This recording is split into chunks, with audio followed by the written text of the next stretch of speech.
যেসব গাড়ি এসছে 100 বছরের ঊর্ধ্বে, 100 বছরের বেঁচে থাকার লোক এখানে খুব কমই আছে, কিন্তু বেঁচে থাকা গাড়িগুলো ওরা রেখেছে। সো আমরা এবারে এই গাড়িগুলোকে, আগের দিন স্বাস্থ্য পরীক্ষা হলো, সেগুলো তারা সবাই উত্তীর্ণ হয়েছে। এবারে যে গাড়িগুলো রুটে চলেছে, প্রায় 20 কিলোমিটারের ওপর রাস্তা এরা চললো, সেটা টিএসডি ফরম্যাটে, মানে টাইম স্পিড। তার মধ্যেও কম্পিটিশান হলো।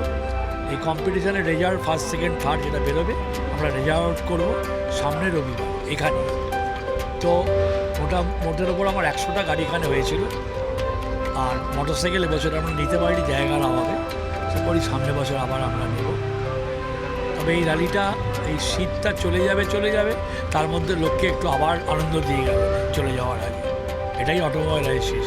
প্রত্যেকের ইতিহাস, যেমন এই যে গাড়িটা স্টুয়ার্ট, এই গাড়িটা মেদিনীপুরের থেকে ভদ্রলোক কিনেছিলেন তখন 250 টাকা।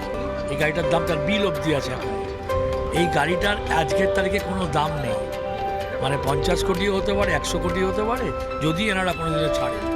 গাড়িগুলোকে এইভাবে মেনটেন করে, পার্টস পাওয়া খুব মুশকিল। সেগুলো নিজেরা লেদ থেকে আইডিয়া করে বানিয়ে এই পার্টসগুলো তৈরি করে। এই গাড়িটা ফার্স্ট ওনার গাড়ি।